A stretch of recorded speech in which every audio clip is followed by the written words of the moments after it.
Hello, my name is Randy Cobb. Thank you for joining me for this mindful moment about leading self. One of our 4 leadership competencies is developing self and others.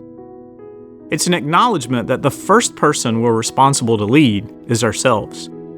The degree to which we can effectively lead others serves as a crucial indicator of how impactful we will be in leading others. It's our ability to self-manage, to direct ourselves, to hold ourselves accountable to our personal values and life's pursuit. I'm encouraging us to contemplate and embrace leading self through a simple acronym, ABC. A is for accepting. A part of leading self is accepting ourselves and embracing and owning our own story. We honor our accomplishments and celebrate our victories with a humble confidence.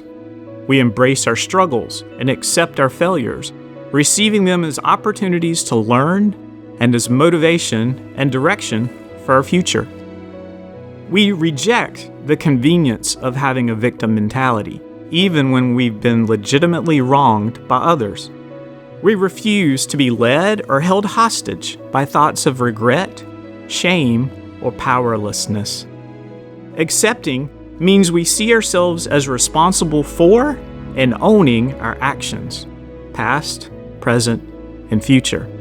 It means we focus more on where we're headed and accept what is needed to reach our desired goals. Accepting is thirsting to understand ourselves better, and in doing so, seeking out constructive feedback. We extend grace to ourselves as needed. B is for believing. We believe our contribution matters and that we can make a difference in our own life and in the lives of those around us. We believe we can and will belong in and add value to the community around us. We reject lies and saboteur voices that would belittle us.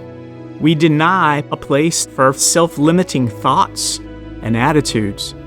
We believe that we are agile and can adapt as needed to be who we desire to be, living in alignment with our intentionally held personal values. C is for consecrating. We dedicate ourselves to live in allegiance with those personal values and swiftly adjust as needed when we feel we're not in congruence with our chosen values. We hold steadfast to our intentions. We interrogate anything within us that would cause us to think of living in disharmony with our personal values. We consecrate ourselves to interact with others with wisdom and nobility, with compassion and empathy. We realize that living to such a high standard with consistency will require assistance from others, and so we surround ourselves with encouragers, mentors, and coaches to assist us. We consecrate ourselves to a learner's posture, seeking to continually develop and improve ourselves and refine our effect upon our own selves and those around us. Which of the ABCs of leading self speak to you the most today? What will it look like for you to continue considering how to lead yourself through accepting, believing, and consecrating? Thank you for considering these thoughts, and I invite you to carry them with you as you lead self throughout your day.